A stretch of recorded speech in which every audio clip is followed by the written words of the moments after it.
दोस्तों नमस्कार। Daily read book में आप सभी का स्वागत है। आज हम लोग लुसेंट साइंस का बुक बायोलॉजी का जो ऑब्जेक्टिव क्वेश्चन था उसका अध्ययन करेंगे। पिछले वीडियो में क्वेश्चन नंबर 1 से 54 तक अध्ययन कर चुके हैं।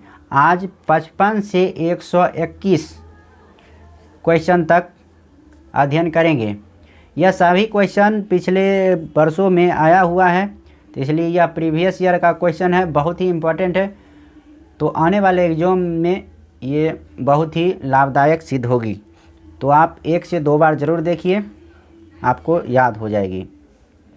पहला क्वेश्चन है, प्रतिजीव पेनिसिलिन किससे प्राप्त होता है? तो प्रतिजीव पेनिसिलिन कवक से प्राप्त होता है। एफ्लाबिस किससे बनते हैं? एफ्लाबिस कवक से बनते हैं। खुजली का रोग स्केबीज का कारण निम्नलिखित में से कौन सा है? तो खुजली कवक के कारण होता है। लाइकेन जो एक नग्न चट्टान पर भी पारिस्थितिकी अनुक्रम को प्रारंभ करने में सक्षम है, वास्तव में किनके सहजीवी सहचर हैं? तो ये शैवाल और कवक। तो लाइकेन शैवाल और कवक का सहजीवी हैं। चट्टानी स्तरों पर लाइकेन विकास को क्या कहते हैं? तो इसे सेक्सिकोलस कहते हैं। चट्टानी स्तरों पर लाइकेन विकास को सेक्सिकोलस कहा जाता है। लिटमस अम्ल क्षार सूचक प्राप्त होता है। तो लिटमस लाइकेन से प्राप्त होता है। अगला प्रश्न है, निम्नलिखित में से कौन प्रदूषण संकेतक पौधा है? तो ये लाइकेन। जहाँ भी प्रदूषण होता है लाइकेन वहाँ नहीं उगता है, ये जान लीजिए। आयोडीन किससे प्राप्त होता है? तो आयोडीन लैमिनेरिया नामक शैवाल से प्राप्त होता है, जो समुद्र में पाया जाता है। शैवाल विज्ञान किसका अध्ययन है? शैवाल विज्ञान शैवाल का अध्ययन है, जिसे एल्गोलॉजी कहते हैं। निम्नलिखित में से कौन सा स्वपोषित है? तो ये शैवाल है। शैवाल में क्लोरोफिल पाया जाता है, जिसके कारण वह अपना भोजन स्वयं बनाते हैं।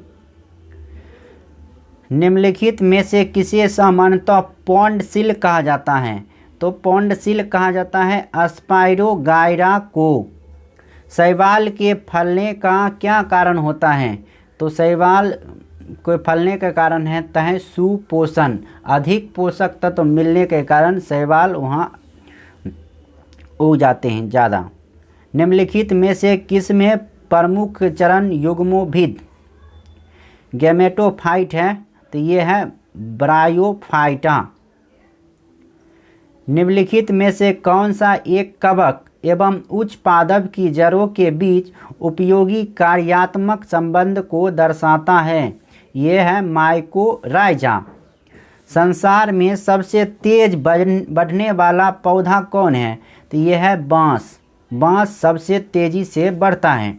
निम्नलिखित में से किस फसल में एजोला एवं एनाबीना जैव उर्वरक का प्रयोग किया जाता है?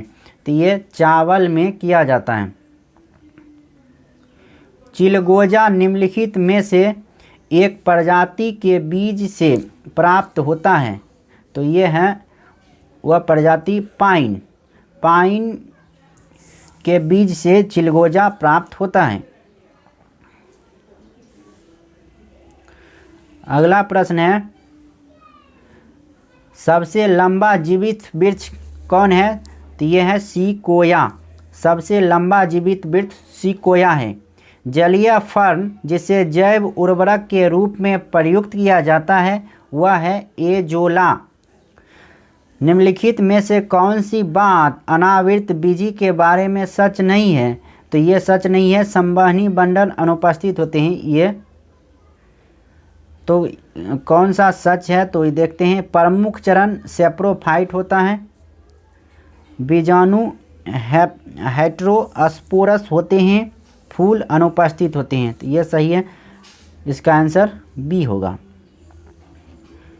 सहचर कोशिकाएं निम्नलिखित में से सिर्फ किसमें हैं? तो ये एंजियोस्पर्म में है। दालें पादपों के इस कुल से प्राप्त होती हैं? तो दालें लेग्यूमिनेसी कुल से प्राप्त होती है। किस पौधे का वैज्ञानिक नाम सोलेनम ट्यूबरोसम है? तो ये है आलू का, और आलू सोलेनेसी कुल का पौधा है। मैंजीफेरा इंडिका किसका वैज्ञानिक नाम है? तो ये है आम का वैज्ञानिक नाम मैंजीफेरा इंडिका। डोलोनिक्स रजिया रफीन डैश का वैज्ञानिक नाम है? तो ये है गुलमोहर का। गुलमोहर का वैज्ञानिक नाम है डोलोनिक्स रजिया रफीन। आज़ादी राजता इंडिका निम्नलिखित में से किसका वानस्पतिक नाम है? तो ये है नीम का। नीम का वानस्पतिक नाम यानी वैज्ञानिक नाम है आज़ादी राजता इंडिका। ऑक्टोकार्पस इंटीग्रा डैश का वैज्ञानिक नाम है? तो ये है कटहल का वैज्ञानिक नाम ऑक्टोकार्पस इंटीग्रा। कुछ जड़ें जिन्हें डैश कहा जाता है वे मूल के अलावा किसी अन्य अंग से उत्पन्न होते हैं, इसे कहते हैं आकस्मिक जड़ें। निम्नलिखित में से कौन सा पादप का या पादप के मुख्य अवशोषक अंग हैं या है? तो ये है केवल जड़।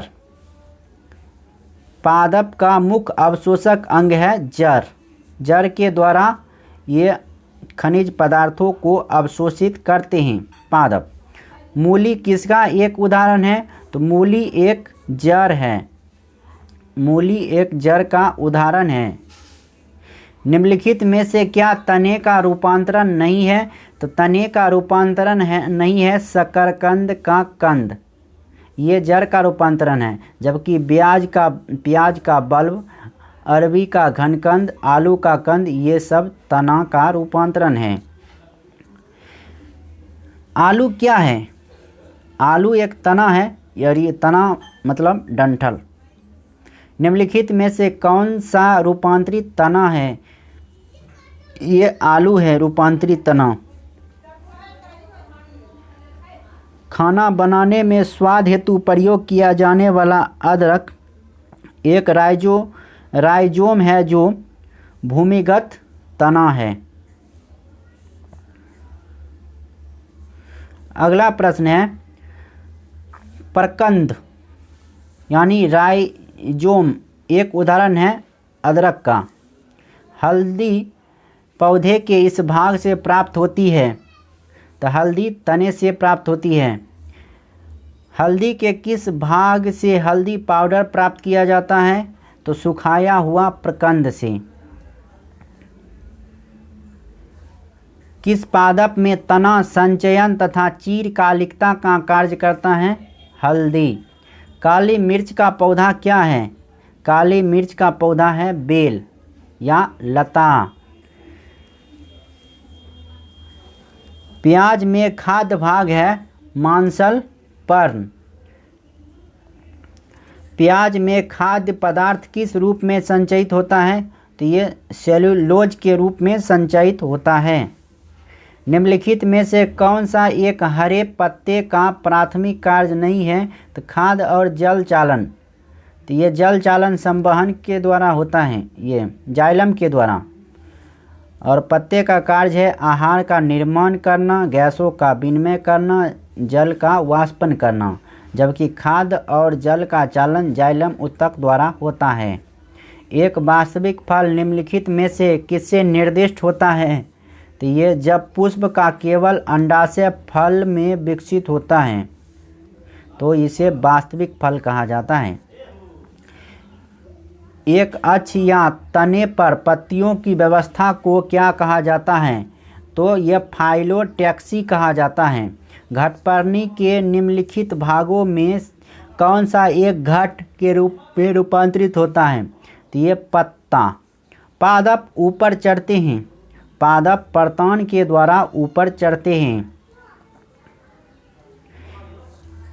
नीचे दिए पौधे और उनके खाद्य भाग के युग्मों में कौन सही है? तो सही नहीं है। आलू मूल नहीं है, आलू तना है। जबकि अदरक प्रकंद सही है, ब्याज मांसल पर्ण सही है, नारियल भ्रूणपोष, नारियल का भ्रूणपोष खाते हैं, ये सही है। फूलों के अध्ययन को क्या कहते हैं? फूलों को अध्ययन को कहते हैं एंथोलॉजी। जीवन चक्र की दृष्टि से पौधे का सबसे महत्वपूर्ण अंग यह है पुष्प। निम्नलिखित में से कौन सा एक उभयलिंगी फूलों के बारे में सही है? तो ये उनमें पुंकेसर और अंडप दोनों होते हैं उभयलिंगी पुष्प में।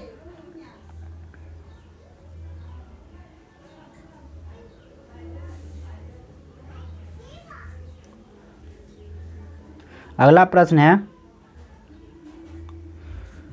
फूल गोभी के पौधों का उपयोगी भाग कौन सा है? तो यह है ताजा पुष्प समूह। सबसे छोटा फूल वाला पौधा कौन सा है? तो यह है बोल्फिया का।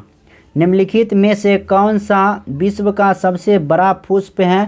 तो यह है रेफ्लेसिया। परागन डैश है? तो परागकोश की स्टिग्मा तक पराग का संचार परागन कहलाता है। तो मान चलिए ये स्टिग्मा है, तो ये परागकोश यहाँ पर आएगा, तो यहाँ से यहाँ तक पहुँचने के लिए संचार को कहते हैं परागन। हवा के परागन को क्या कहा जाता है? तो हवा के परागन को कहा जाता है एनीमोफिली। पक्षियों की द्वारा की जाने वाली परागन की क्रिया को क्या कहते हैं? अर्निथोफिली। आभासी फल का एक उदाहरण है सेब। सेब एक असत्य फल है। फलों का वह प्रकार जिसमें लीची को रखा जाता है वह नट। टमाटर क्या है? टमाटर फल है, वह एक संग्रहित फल है शहतूत। लीची फल का कौन सा भाग खाया जाता है? मांसल एरिल। गुद्देदार थैलमस किसमें खाने योग्य होता है? टमाटर में। पुष्पी पादपों के बीज किससे निर्मित होते हैं? बीज पत्र से। किसी वनस्पति उद्यान में निम्नलिखित में से किस पर प्रकाश का सीधा प्रभाव बिल्कुल नहीं पड़ता? तो निषेचन पर। निषेचन का प्रकाश से कोई मतलब नहीं है। निषेचन के बिना अंडे में भ्रूण का बनना क्या कहलाता है? ये कहता है अनिषेक जनन। निम्नलिखित में से कौन सा अलैंगिक प्रजनन का एक प्रकार नहीं है? तो पर निषेचन। अलैंगिक प्रजनन है बाइनरी फिजन, मुकुलन, विखंडन। युग्मक संलयन के परिणाम स्वरूप क्या बनता है? तो ये द्विगुणित युग्मज बनता है। तो आज इतना ही। 55 से 121 क्वेश्चन हुआ है। नेक्स्ट वीडियो में इसके बाद के प्रश्नों को अध्ययन करेंगे। तब तक के लिए नमस्कार। आप वीडियो को 1 से 2 बार देखिए, ज़रूर याद हो जाएगा। धन्यवाद।